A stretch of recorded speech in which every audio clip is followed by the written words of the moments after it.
Bom, pessoal, para quem já viu as aulas assíncronas, é,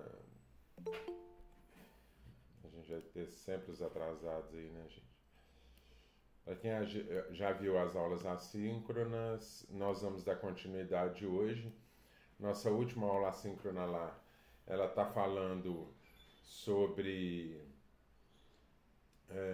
sobre conflitos armados. Nós vamos falar sobre os conflitos mundiais hoje e eu queria que vocês ficassem atentos ao seguinte: nós vamos falar sobre conflitos mundiais.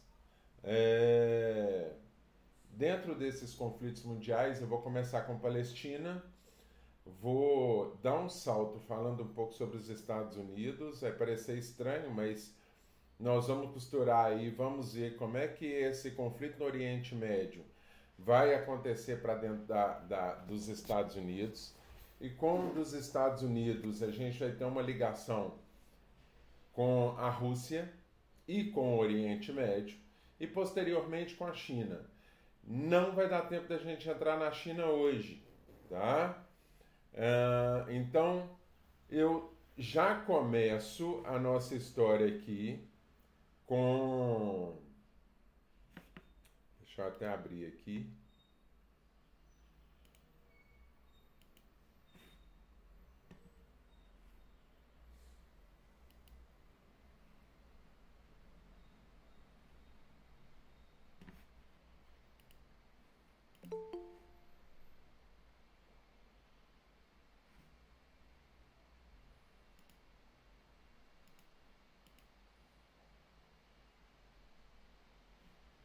Eu já começo a nossa história aqui falando sobre um trabalho que eu gostaria que vocês fizessem.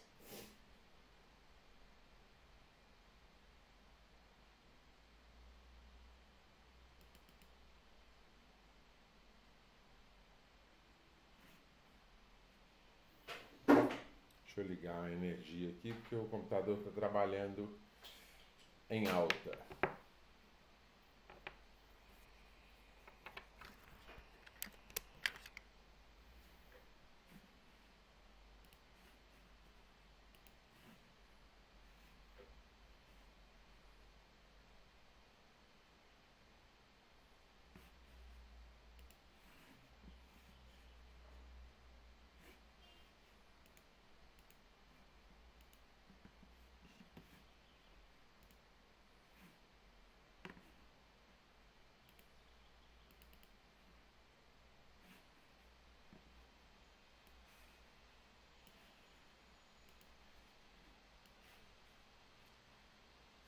Todo mundo enxergando minha tela aí, gente? Sim, sim, professor. Vou começar do fim lá, para que dê tempo da gente falar sobre isso. Olha só, os conflitos armados reterritorializaram o mundo nos últimos 2 séculos, tá? Principalmente a partir de meados do último século. Esses conflitos precisam ser estudados para se compreender a realidade que traz a atual convergência da economia, da tecnologia e da geopolítica da atualidade. Quando a gente fala isso, muitos de vocês não têm a percepção dessa realidade. Nós vamos chegar até Rússia e China, aí você vai falar sobre tecnologia, você só pensa em Japão, né? Mas só para vocês terem uma ideia, hoje quando eu falo em computador e sistema de computador, eu acho que nós pensamos basicamente em dois. Um deles é a Apple e o outro é a Microsoft, né? Talvez uns mais antenados aí vão pensar numa terceira possibilidade, num Linux talvez. Só lembrando que os russos e os chineses, é, minha apresentação continua aparecendo aí, gente? Ah, tá. Só lembrando aí que os russos e os chineses, eles não eles não trabalham com nenhuma dessas tecnologias, por incrível que pareça. Não estão na Microsoft, não estão na Apple. Eles trabalham com um sistema próprio deles, tá bom? Isso evita, por exemplo, as tentativas de invasão virtual que se tem aí, ou espionagem virtual, tá? Então eu queria que vocês pesquisassem sobre a atual realidade dos conflitos mundiais no Oriente, né? Como se dão as relações internacionais da Rússia e da China e como ambas se integram no mercado internacional. Como esses países se envolvem e se desenvolvem no mundo capitalista e socialista. Quando a gente fala de China, o seu olhar é sobre um mundo comunista. Não confunda sistema com política. São duas coisas diferentes. Eles estão sob o governo comunista, mas eles trabalham em um sistema capitalista. Só para você ter ideia, a administração hoje do comércio chinês é feito no mínimo por 50% de pessoas formadas em Harvard. Meu caro, quem forma em Harvard jamais vai ser um capitalista. Perdão, jamais vai continuar a ser um comunista.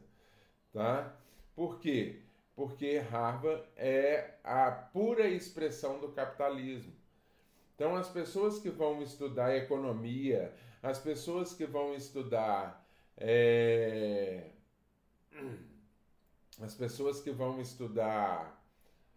administração, né, em Harvard, essas pessoas são, em sua maioria, capitalista, tá? Outra questão é a questão de onde se vive hoje na China. Mais de 60% das pessoas que habitam na China hoje vivem em territórios com sistema capitalista. Tá, gente? Então, tome cuidado aí, explicite isso no seu texto, tá? Para que isso fique claro. Qual que é a realidade dos mesmos, ou seja, Rússia e China, no mundo atual e quais são as perspectivas de futuro dessa ligação deles aí? A gente vê que a China está tomando um porte muito forte, né? Está com riscos aí de tomar o espaço dos Estados Unidos, e essa é uma preocupação que a gente tem que ter e tem que levantar aí, tá bom? Bom, eu vou colocar isso no Moodle lá para ficar mais fácil para vocês levantarem, e vocês podem fazer individual e coletivo, ou em dupla, tá? Não vejo problema nenhum de vocês fazerem dessa forma. Ok, pessoal? Então vamos lá. Vamos falar sobre as tensões dos conflitos mundiais e nós vamos começar pela Palestina, tá, gente? Qualquer problema que vocês tiverem, eu tô aqui ligado no chat. Qualquer pergunta, qualquer comentário que vocês tiverem, qualquer problema na minha conexão, que eu tô ligado aqui na conexão do 4G, só para a gente poder ficar um pouco mais tranquilo aí em relação a essa conexão.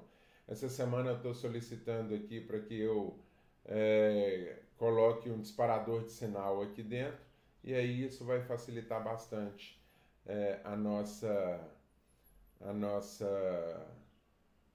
o sinal daqui, e eu vou conseguir falar com vocês de forma melhor aí, sem o sinal despencar como está despencando. Tá bom? Bom, vamos falar sobre relações internacionais conflituosas, e a gente começa pela partilha da Palestina em 1947. Alexandre, por que você vai começar com a partilha da Palestina em 1947?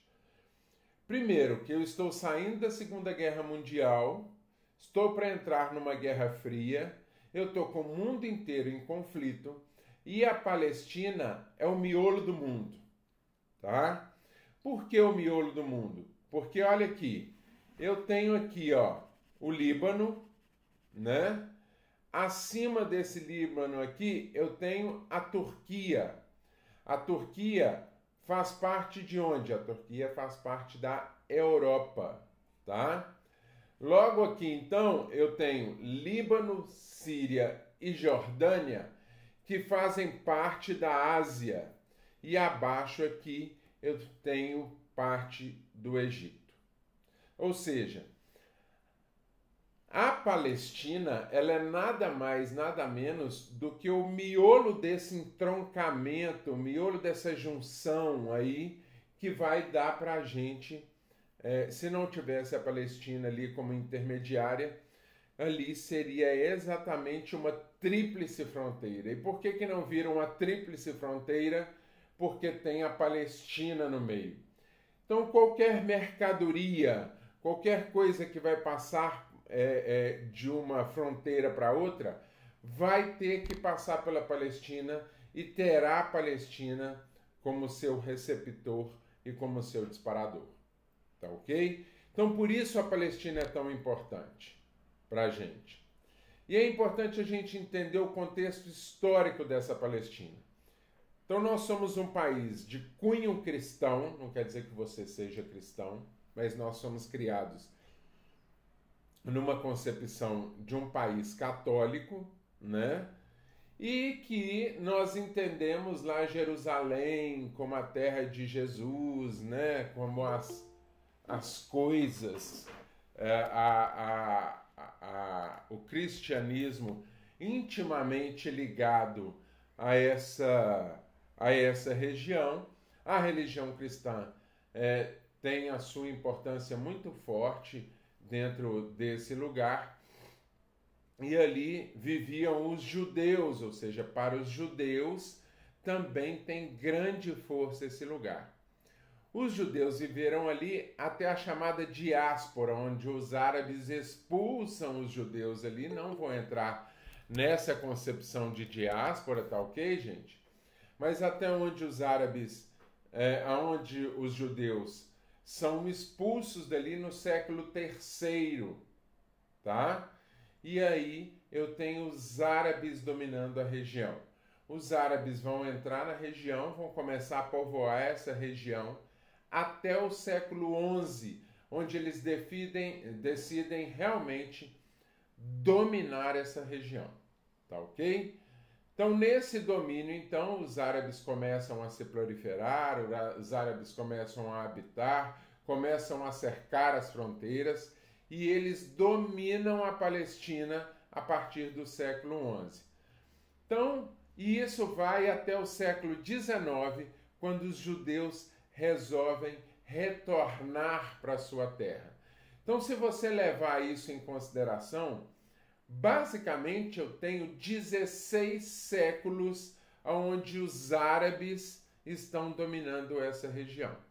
Tá ok? Só lembrando que os judeus, não, Alexandre, 16 séculos versus 3 séculos, essa região é dos judeus. Não necessariamente. Você tem que lembrar que esse povo está ali não há séculos, há milênios. Ou seja, os judeus já ocupavam há muitos séculos antes disso essa região. Tá ok? Então, portanto, nos últimos 16 séculos, o território é dominado pelos árabes e eles possuem um livre comércio nessa região, principalmente ali com o Egito e com toda a região africana embaixo. Tá ok?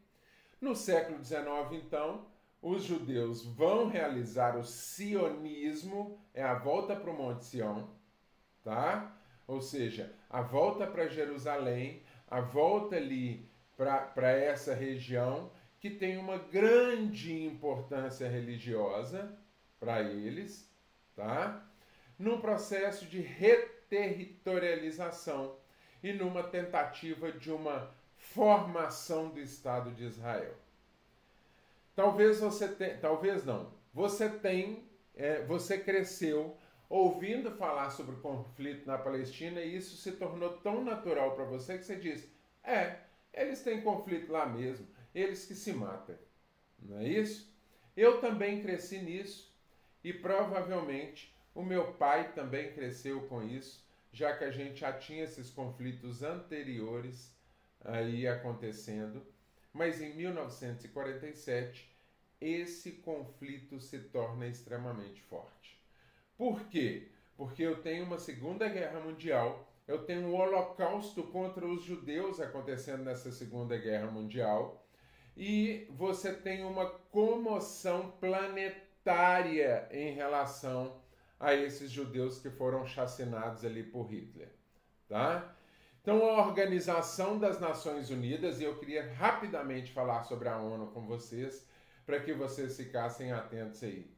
Existe uma falácia em dizer que a ONU, né, agora a gente está escutando aí, principalmente que nós estamos num governo que está numa tentativa de massacrar todo e qualquer sistema que seja contra o sistema deles, uma história de que a ONU é comunista e que a ONU é socialista, que são duas coisas diferentes, mas parece que a galera não entende. Nós estamos numa história de dizer isso. Isso é uma falácia, isso é uma conversa fiada. Os 5 países de maior domínio capitalista no mundo comandam a Organização das Nações Unidas e vocês vão enxergar um interesse capitalista fortíssimo nisso aqui, tá ok? Um interesse comercial fortíssimo nisso aqui. Então muita gente fala comigo assim, a questão da Palestina é uma questão religiosa, porque nós estamos lidando com árabes islâmicos versus judeus nessa área. Sim, é uma questão religiosa. A questão da Palestina é uma questão étnica, porque nós estamos lidando com árabes versus judeus. Sim, também é uma questão étnica. Mas é muito importante eu entender que a briga por essa região, ela vai além dessa questão étnica e religiosa. Por quê? Porque esse lugar aqui, essa Palestina, está entre as 5 regiões mais secas do mundo. Tá ok? E um detalhe, esse miolinho aqui chamado Jerusalém, ó, a Terra Santa, e ela é santa para os judeus, ela é santa para o Islã, e ela é santa para os cristãos. Esse miolinho aqui, ele é uma região onde se tem a maior quantidade de água da Palestina. E o que é que isso importa? O que importa, meu caro, é a velha frase que quem tem um olho em terra de cega é rei. Tá ok? Ou seja, quem tem água no deserto comanda o deserto. É lógico que há um interesse muito grande de petróleo nessa região, mas o petróleo ele tem um limite de tempo para poder acontecer. Um petróleo ele acaba, a água não. Eu posso até acabar com a água limpa, com a água de qualidade, mas eu tenho que ficar atento que acabar com a água não vai acontecer. E é lógico, se a água é rara ali, também há uma preocupação com a água em relação a isso. Tá ok? Tranquilo, gente? Então vamos lá. Eu tenho que compreender então que essa região ela é uma tríplice, é um miolo da tríplice fronteira, existe uma briga religiosa, existe uma briga étnica e existe uma briga comercial pela gestão do poder nessa região. Quem dominar Jerusalém domina a Palestina, quem domina a Palestina domina uma tríplice fronteira entre as 3 principais regiões do mundo. Tá ok? E seus poderes, obviamente. Ok, gente? Então, o que a ONU faz? A ONU dá a ideia de se criar o Estado de Israel e devolver esse Estado para os judeus. Então surge a ideia e aí a ONU, espertona, diz assim, como tem uma briga religiosa, como tem uma briga étnica e como isso tem uma importância para o mundo como um todo, principalmente para as questões religiosas, não vamos devolver essa Jerusalém para os judeus, não.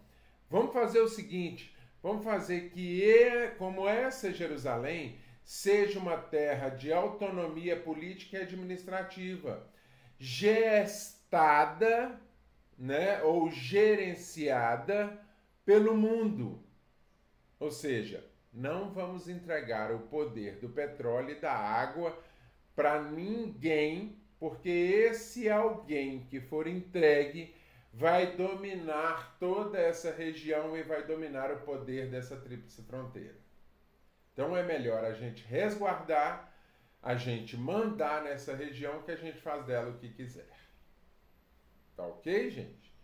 Então é mais ou menos o seguinte, imagina que a gente teria esse território aí dividindo na América do Sul, Uruguai, Paraguai, Chile, Argentina e Brasil. Isso tivesse entre nós. Quem dominasse esse local dominava o comércio da América do Sul. Só que aí nós não estamos falando só de um continente, nós estamos falando de 3 continentes diferentes. Ok? Fernanda, descansa aí. Eu acabei a minha... Como é que fala? Acabou a minha licença e estamos de volta. Vamos entender isso aí na Palestina em relação ao que vai acontecer a partir de 1947. Então, se eu olhar o território aqui, ó, no meu primeiro quadrinho, eu vou entender a realidade do território tomado pelos palestinos e árabes até 1947. O que está de verde aqui é pelos árabes, o que está de branquinho aqui são os judeus nessa região. Tá? Grosseiramente dizendo aí.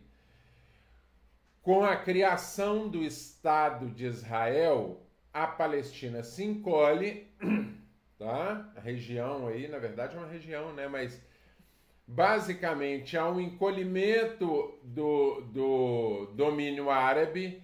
Nota aqui, ó, que essa aqui é a faixa de Gaza, tá? Sua ponteira esquerda aí é a faixa de Gaza. E a gente tem aqui já um domínio nesse branco aqui, um domínio judaico versus versus o domínio árabe, tá? Lembrando que os árabes nessa região são sionitas, né? E não são xiitas, tá? Em 1967, então, há um conflito enorme entre esses árabes que aqui estão. Lembra lá, Jerusalém está isolada lá dentro deles, ó? Entre esses árabes que aqui estão e os judeus que aqui estão. E nessa briga aí, os judeus saem ganhando e eles dominam e encolhem ainda mais. Olha a faixa de Gaza, o que vira aqui, ó, ela vira uma faixinha, né, de Gaza aí. E há um conflito durante 6 dias. Essa faixa de Gaza é cercada, e a Cisjordânia, tá? E Israel controla aí os árabes. Atualmente, a gente vê um domínio dos judeus sobre essa área, uma perda de território árabe nessa área aqui, e o Estado de Israel, o governo israelita, ele manda cada dia mais os judeus invadirem essa área e invadir esse espaço. Tá ok? Então essa daí é a realidade. Então segura essa onda aí que a gente parte agora para 11 de setembro. Tá? O que muda a partir da 11 de setembro? 11 de setembro é um grande divisor de águas, principalmente em relação à briga dos Estados Unidos versus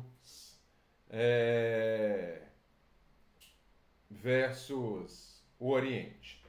Alexandre, aonde que isso acontece? O mais importante para você entender aqui é o seguinte: nós acabamos uma Segunda Guerra, lembra lá, nós tínhamos dois grandes líderes, Rússia e Estados Unidos, começaram a brigar entre si, virou uma guerra fria pela hegemonia mundial. Nessa hegemonia mundial, então, você tinha, nessa briga pela hegemonia mundial, você tinha os russos patrocinando alguns países. Professor, Oi, você poderia repetir, fazer favor? Não entendi, não. repetir o quê? A entrada aí do 11 de setembro? Sim, professor, Bruno Otávio. Vamos de novo então. Olha lá, vamos entender por que o 11 de setembro virou uma grande virada e o que é esse conflito entre os Estados Unidos e o Oriente Médio. Onde é que essa história começou? Muita gente acha que isso começou no 11 de setembro. Isso não começa no 11 de setembro. Lembra que aqui a gente está tendo um domínio que começa logo depois da Segunda Guerra aí, ó. Eu começo um domínio mundial, né? Um apoio internacional da Organização das Nações Unidas, principalmente com os Estados Unidos encabeçando essa área, aonde eu tenho um conflito étnico, um conflito religioso e um conflito econômico acontecendo aqui pelo domínio dessa área, tá ok? O que acontece aqui lá no final dessa Segunda Guerra também? Há dois países que ganham essa guerra mundial, Rússia e Estados Unidos. Nesse momento eles estavam trabalhando juntos, está nas nossas aulas anteriores, né, gente? Nesse momento eles estavam trabalhando juntos, só que eles começam a guerrear pelo poder. Então o que se faz nessa guerra então, professor? Basicamente, eles começam a brigar entre si, tá? Pelo poder mundial, e a Rússia começa a investir dinheiro em alguns países para que eles defendam: nós somos comunistas e somos contra o capitalismo. Os Estados Unidos faz a mesma coisa, vai investir dinheiro em diversos países para dizer: nós somos capitalistas e somos contra o comunista. Mas não era simplesmente assumir. Se você pegar toda a América Latina, vocês vão entender que a chamada ditadura militar que acontece no Brasil, ela também acontece no Chile, ela também acontece na Argentina, ela acontece em 5 países da América do Sul. E por que ela acontece ao mesmo tempo? E por que ela acontece? Porque os Estados Unidos investem dinheiro no militarismo da nossa região contra um socialismo, com medo da Rússia entrar e investir e acabar essa América Latina sendo um país comunista. Isso não aconteceu só na América Latina. Isso também aconteceu nos Emirados Árabes. Isso aconteceu, por exemplo, na Ásia também, com o Japão, por exemplo, onde o Japão recebeu investimento para ficar, como eu disse para vocês anteriormente, como o bonecão do posto, tá lembrado? Nós somos capitalistas virados lá para a Rússia e para a China. A mesma coisa aconteceu aqui, tá? O que acontece? O Talibã recebeu, acreditem, esses árabes, eles foram parceiros dos Estados Unidos. Os Estados Unidos eles entregaram armas para os árabes, os Estados Unidos entregaram dinheiro para os árabes, para que eles não se deixassem ser dominados pela Rússia. Olha que loucura isso, gente. E Alexandre, por que os Estados Unidos vão investir arma nesse povo? Porque os Estados Unidos têm como padrão vender uma indústria bélica fortíssima, onde ele tem que vender 77 bilhões de dólares por ano de armas. Então ele tem que escoar essa produção em algum lugar, tá ok? Então o que ele faz? Ele dá dinheiro para esses Emirados Árabes, fortifica eles com dinheiro e fortifica eles com armas para que eles não fossem contra os russos. Quando acaba a Guerra Fria, os Estados Unidos automaticamente param de investir nesses caras, param de dar dinheiro para esses caras, param de dar armamento para esse cara. Meu filho, se você não está comigo, você está contra mim. Já diz o velho ditado, né? Então, o que aconteceu nessa história? Então, automaticamente, os árabes se voltaram contra os Estados Unidos. Agora, há duas versões sobre o que aconteceu no 11 de setembro. Uma, que o próprio Estados Unidos se atacou, é louquíssimo isso, né? A teoria da conspiração. O próprio Estados Unidos se atacou e colocou a culpa no Oriente Médio para poder invadir o Oriente Médio,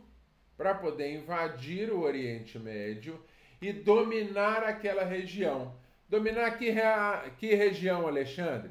Essa região da Palestina aqui, por exemplo, que forma todo o poder entre esses três continentes aqui. Louco, né? É uma possibilidade? Sim, é uma possibilidade. É plausível? É possível? Sim, é possível. É verdade? Aí é uma outra discussão.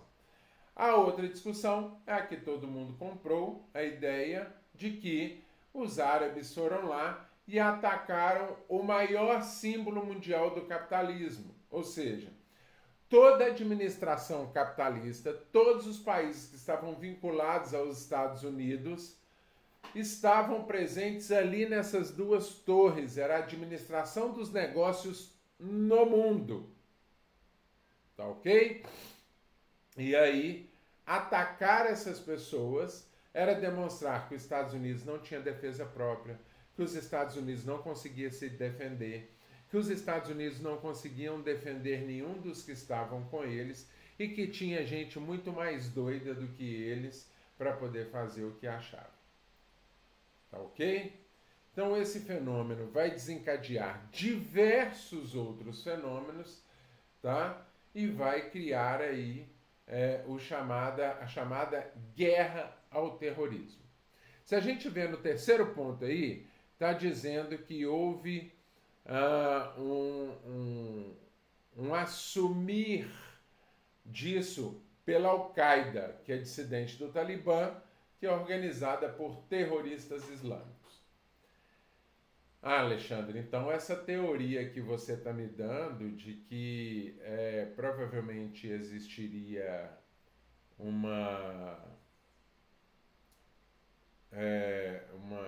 os Estados Unidos seriam contra ele, isso aí é bobagem, porque a gente está vendo aí que a Al-Qaeda assume. Meu caro, imagina o seguinte, você está em Ouro Preto, botando terror total. Aí aparece um outro cara botando terror também. E aí o que você faz? Você fala assim, qualquer coisa que acontecia aí, você vai dizer, não, fui eu que fiz. Por quê? Você não vai dar ibope para o outro cara.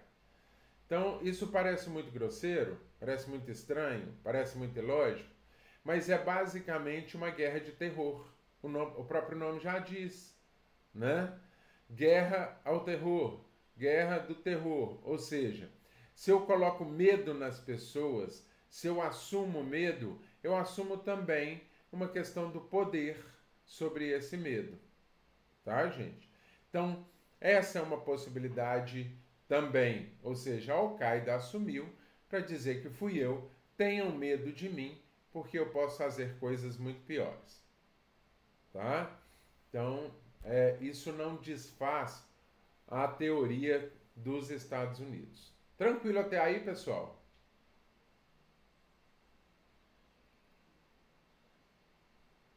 Vocês estão vivos, gente? Sim, pessoal. Sim. Então tá bom. Nasce então, gente, nós temos aí mais 5 minutos. Nasce então a chamada doutrina Bush. O que é a doutrina Bush? Bush, então, era o presidente, George Bush, presidente dos Estados Unidos, né? E ele vai montar uma chamada geoestratégia ou estratégia de grande força bélica. Isso ajudou a quebrar os Estados Unidos e fez com que os Estados Unidos entrassem em crise há um tempo atrás, para gerar um pânico mundial, dizendo que existia um grande inimigo do mundo. Lembrando que eles atacaram os Estados Unidos, mas atacaram e mataram muita gente aí dentro daquele World Trade Center, que estava, obviamente, ligado a diversos países. Então estava dizendo a esses diversos países que foram atacados: vamos mostrar que a gente tem poder, vamos mostrar que nós somos bravos, vamos mostrar que nós somos fortes. E dessa doutrina há um expansionismo dos Estados Unidos aí, e eles se colocam atrás da Al-Qaeda e do seu líder Bin Laden. E posteriormente dizem o seguinte: nós estamos aqui atrás desse pessoal que jogou o avião na gente, mas é muito provável que eles tenham armas químicas que possam matar os Estados Unidos e os países vinculados aos Estados Unidos. Então os Estados Unidos vai acionar a ONU, como se ele não fizesse parte, né? Simplesmente falasse: ô ONU, o pau tá quebrando aqui, ó, me ajuda aí. Não, os Estados Unidos foi lá pessoalmente, fez parte dessa história e disse para a ONU que tinham armas químicas lá. A ONU manda a sua equipe para poder verificar e não encontra absolutamente nada. E aí eles dizem que isso estava preso em esconderijos e etc. e tal, e manda invadir o Iraque em 2003, numa guerra chamada Guerra ao Terrorismo, aonde eles também vão catar Osama Bin Laden, vão catar Saddam Hussein e vão matar Saddam Hussein. Tá ok? Então segura essa daí, porque você já viu aonde que a Palestina e os Emirados Árabes entram nessa guerra, aonde os Estados Unidos têm interesse nisso. Não é só a guerra ao terror, mas é o poder da região árabe que está intimamente ligada a essa região. Então, aparentemente eu ia falar sobre os Estados Unidos em separado, mas nós já vimos que ele está intimamente ligado à questão do poder dessa região. Nós vamos entrar agora nos curdos, tá? Os curdos são cerca de 26 milhões de pessoas. Elas vivem numa região de topo de montanha, tá? Que está entre lá, olha, Síria, Iraque, Irã, Turquia, a Geórgia, né? O Azerbaijão, e nós vamos ver no mapa aí um pouco mais para frente essa divisão, aonde vai acontecer aí essa história aqui dessa Geórgia com a Rússia. O que acontece entre Geórgia e Rússia aqui, que faz essa briga ser tão forte, até diante da Armênia que está aí, ó, gente, tá? Então, o que os curdos querem? São povos da montanha, tá? Que vivem cercada com grande influência do Irã, Iraque, Síria, Turquia, tá? Mas esses povos são radicais e não são aceitos. Não são aceitos por quê? Porque dentro dessa área onde os curdos ocupam aqui, existe... Então, a briga aqui não é só étnica, tá? Porque todos aqui são islamitas. Qual que é a grande briga aqui? Primeiro você tem sunitas e tem xiitas, nós já falamos deles anteriormente, mas nós temos aqui uma grande área com grande potencial de gás natural e de petróleo, tá? Só que os curdos se sentem donos daqui e eles querem um Estado independente. Só que para ser um Estado independente, eles têm que pegar uma beirada da Síria, uma beirada do Iraque, uma beirada do Irã, uma beirada da Turquia. Uma beirada não, né? Uma parte forte, grande da Turquia aqui, tá ok? Do Tabequistão. Então, nesse espaço todo aqui, ele teria que pegar tudo. E, Alexandre, qual que é esse problema? O problema é que aqui tem gás natural e petróleo. Essas pessoas, esses governos que estão no entorno, teriam que deixar as suas riquezas para os curdos, número 1. E número 2, qualquer coisa que passar nessa região, a gente teria que pagar impostos e transportes para essa região. Fronteira. Tudo que faz fronteira é uma problemática. Tá ok? Então a gente vê aí que nem sempre a questão é religiosa. E qual que é o desejo, principalmente dos turcos aqui, que tem a maior briga em relação aos curdos, mas também da Síria, Iraque, Irã e etc. Qual que é a maior briga? O negócio é que os turcos tentam incentivar todos os outros a fazer o que eles chamam de limpeza étnica, ou seja, a expressão é: vamos matar esses cães. Como se matar cão fosse também normal, né? Vamos matar esses cães, ou seja, a intenção é exterminar toda essa população aqui. Beleza, pessoal?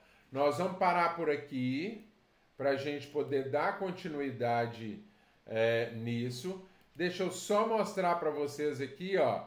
Vamos falar rapidamente da Primavera Árabe, já falamos anteriormente, sobre a criação de um Estado Islâmico, tá?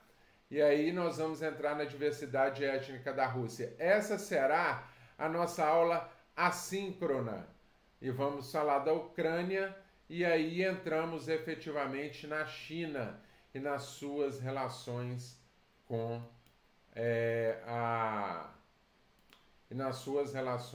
a Rússia. Tranquilo, pessoal? Dúvidas? Tranquilo, pessoal. É muita coisa, né, gente? Tranquilo, pessoal. Então, à disposição de vocês aí. Qualquer dúvida vocês me mandem. E